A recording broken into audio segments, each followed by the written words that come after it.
Hello everyone, NEET ஆஸ்பிரண்டாக இருக்கிற உங்களுக்கு பார்த்தீங்கன்னா எவ்வளோ மார்க்கு கனவு இருந்தாலும் சரி, இந்த கனவை ஃபுல்ஃபில் பண்ணுறதுக்கு உங்களுக்கு ரொம்பவே முக்கியமான ஒரு சப்ஜெக்ட் எது அப்படின்னு பார்த்தீங்கன்னா பயாலஜி ஆன்சர். ஓகேவா?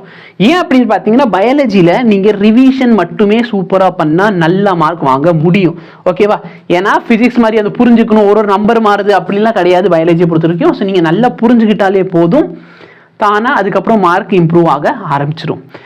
அந்த விதத்தில் பார்த்தீங்கன்னா நிறைய மெட்டீரியல் ஆன்லைனில் அவைலபிளாக இருக்குது. அதில் பார்த்தீங்கன்னா ஒன் ஆஃப் த மெட்டீரியல் எது அப்படின்னு பார்த்தீங்கன்னா நார்த் இந்தியாவில் வந்து பயோஹேக் அப்படின்னு சொல்லிட்டு ஒரு புக்ஸ் அவைலபிளாக இருக்குது. சப்போஸ் உங்களால் அந்த புக்கு வந்து வாங்கி படிக்க முடியும் அப்படின்னா நீங்கள் தாராளமாக வாங்கி படிச்சுக்கலாம்.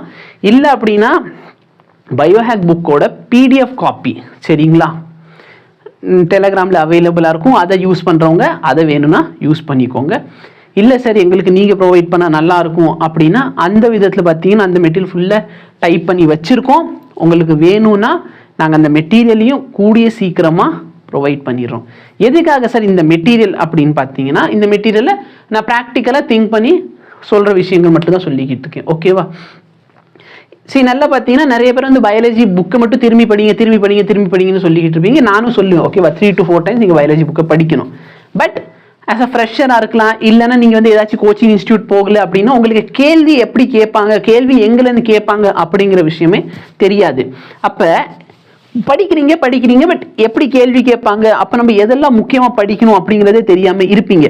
அப்போ என்சிஆர்டி ஹைலைட்டட் புக்கு நான் உங்களுக்கு ஃபர்ஸ்ட் ஆஃப் ஆல் ப்ரொவைட் பண்ணிடுறேன். அந்த என்சிஆர்டி ஹைலைட்டட் புக்கை வச்சு நீங்கள் என்ன பண்ணலாம்னா ஒரு தடவை ஓகேவா எதெல்லாம் ஹைலைட் பண்ணியிருக்கோமோ அது எல்லாமே இம்பார்ட்டண்ட்டான விஷயங்கள், அதுலேருந்து நீட்டில் கேள்வி கேட்டிருப்பாங்க அப்படின்னு அர்த்தம். ஸோ அதை வச்சு நீங்கள் படிச்சுக்கோங்க. ஓகேவா? ஒன்ஸ் அது படிச்சுட்டீங்க அப்படின்னு சொன்னால் கொஸ்டின்ஸ் ப்ராக்டிஸ் பண்ணுறதுக்காக இதில் வந்து fill in the blanks, match the following இந்த மாதிரில கொஸ்டின்லாம் கொடுத்துருப்பாங்க. உங்களால் அஃபோர்ட் பண்ணி வாங்க முடிஞ்சால் வாங்கிக்கோங்க. அந்த மெட்டீரியலோட ரேட் கொஞ்சம் அதிகம். நார்மலாக 2 புக்குக்கு சேர்த்து 2000 ரூபா சொல்லுவாங்க. ஸோ கொஞ்சம் அதிகம். வாங்க முடியாதவங்க பார்த்தீங்கன்னா டெலகிராமில் அந்த மெட்டீரியல் அவைலபிளாக இருக்கும். நீங்கள் டெலகிராம்லேயும் அந்த மெட்டீரியலை பார்த்துட்டு யூஸ் பண்ணிக்கலாம். ஓகேவா? பட் தயவுசெய்து படிக்க ஆரம்பி. ஓகேவா? சரி, எனக்கு ஒன்றுமே தெரியல சார், என்ன பண்ணுறதுனே தெரில அப்படின்னா பயாலஜியில் இம்பார்ட்டன்ட் லெசன்ஸ் என்னவோ அது எல்லாமே நான் உங்களுக்கு சொல்லிடுறேன். அந்த லெசனுக்கு மட்டும் இந்த first NCERT book highlighted book ஒரு தடவை மட்டுமாச்சு படிச்சுக்கோங்க. ஓகேவா?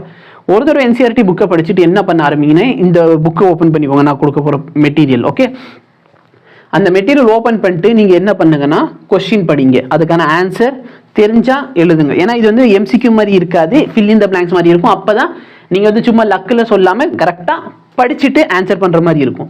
அப்போ கொஸ்டினோட ஆன்சர் தெரிஞ்சால் நீங்கள் சொல்ல போகிறீங்க, தெரியல அப்படின்னா பின்னாடி பார்த்துக்கோங்க, ஆன்சர் வந்து அவைலபிளாக இருக்கும். ஸோ பின்னாடி நீங்கள் ஆன்சரை ரெஃபர் பண்ணிக்கலாம். ஓகேவா? ஸோ இதே பார்த்தீங்கன்னா 4 to 5 times நீங்கள் பண்ணுங்க. ஓகே, ஒரு லெசன் பார்த்தீங்கன்னா 5 to 6 பேஜில் கம்ப்ளீட் ஆகும். அந்த கொஸ்டின்ஸ் மட்டுமே இருக்கும். அந்த கொஸ்டின்ஸ் மட்டுமே நீ ப்ராக்டிஸ் பண்ணாலே உன்னோட மார்க் நல்லபடியாக இன்க்ரீஸ் ஆகும். ஓகேவா? அதோட டிரைவில் நான் போட்டுட்டு உங்களுக்கு அதை ப்ரொவைட் பண்ணிடுற லிங்கை கொடுத்துட்றேன். இல்லை கொடுக்க மறந்துட்டேனாலும் எனக்கு டெலகிராமில் சொல்லுங்கள், நாங்கள் உங்களுக்கு லிங்கை கொடுத்துட்றேன். டெலகிராமோட லிங்க்கு இங்கே இருக்குது. ஸோ அங்கே வந்து டிரைவில் போட்டு உங்களுக்கு மெட்டீரியல் கொடுத்துட்றேன். அதை பார்த்து நீங்கள் படிக்க ஆரம்பிச்சிருங்க. ஓகேவா? சரி, வாங்க முடிஞ்சவங்க கண்டிப்பாக வாங்குங்க. முடியாதவங்களுக்காக நம்மளால முடிஞ்ச ஒரு உதவி நம்ம பண்ணிக்கிட்டு இருக்கோம். சரிங்களா? முடிஞ்ச ஜெராக்ஸ் போடுங்க. ஜெராக்ஸ் போடணும்னு அவசியம் கிடையாது, காசு இருந்துச்சுன்னா பண்ணிக்கோங்க. ஓகேவா? இல்லாதவங்க ஃபோன்லேயே வாங்கி படிச்சுக்கோ. ஒரு லெசனாக 5 to 6 times பண்ணீங்கன்னா பயாலஜி மார்க் தானாக இம்ப்ரூவ் ஆகும். இந்த மெட்டீரியல் வச்சுட்டு ஆல் இண்டியா ரேங்கிங் எடுக்கிற ஸ்டூடெண்ட்ஸ் நிறைய பேர் இருக்காங்க. ஸோ நல்ல ஒரு மெட்டீரியல் எங்கள் சைட்லேருந்து முடிஞ்ச அளவுக்கு நாங்கள் வந்து ஃபுல்லாக மெட்டீரியல் உட்காந்து ஒருத்தவங்களை டைப் பண்ண வச்சுட்டு ப்ரொவைட் பண்ணிக்கிட்டு இருக்கோம். ஸோ தயவு செய்து அதை ப்ராப்பராக யூட்டிலைஸ் பண்ணிக்கோங்க. ஓகேவா? சரி, இதை வச்சு மட்டுமே நீ நல்லா படிச்சுட்டு டெஸ்ட்டு கொடுத்தனா 340, 350, 360 மினிமம் 300 ஆச்சு வந்துடும். ஓகேவா? அப்போ உனக்கு இதில் மட்டுமே 300 வருது, எனக்கு 400 மார்க் எடுத்தால் போதும்னா இதில் 300, ஃபிசிக்ஸ் அண்ட் கெமிஸ்ட்ரியில் 50 எடுத்தால் கூட போதும். 600 எடுக்கணும்னு நினைக்கிறவங்க எல்லாருமே பார்த்தீங்கன்னா தயவுசெய்து இதை வச்சுக்கிட்டு 330, 340 போக ஆரம்பிங்க. மார்க் கொஞ்சம் கொஞ்சமாக இன்க்ரீஸ் ஆகும். மோஸ்ட்டாக எல்லா கொஸ்டினுமே இந்த மெட்டீரியல் அவைலபிளாக இருக்கும். இதை விட நல்ல மெட்டீரியலாக இல்லையானா நல்ல மெட்டீரியலாக இருக்குது. ஃபிங்கர் டிப்ஸு ஓகேவா, எம்டிஜியோட ஃபிங்கர் டிப்ஸ் எல்லாம் இருக்குது. பட் அதில் பார்த்தீங்கன்னா கொஞ்சம் புக்கு பெருசுங்கிறதுனால பயமும் இருக்கும். அதெல்லாம் பார்த்தீங்கன்னா இது ரிவைஸ் பண்ணுறதுக்கு ரீகால் பண்ணுறதுக்கு ஒரு நல்ல ஒரு புக்காக இருக்கும். அதனால தான் இதை நான் உங்களுக்கு ப்ரொவைட் பண்ணிக்கிட்டு இருக்கேன். நல்லபடியாக யூஸ் பண்ணி படிக்க ஆரம்பிங்க. சரியா? நாங்கள் பண்ணுறது ஹெல்ப்ஃபுல்லாக இருந்துச்சுன்னா தயவுசெய்து கமெண்ட் பண்ணி சொல்லுங்கள். Thank you so much. Have a nice day.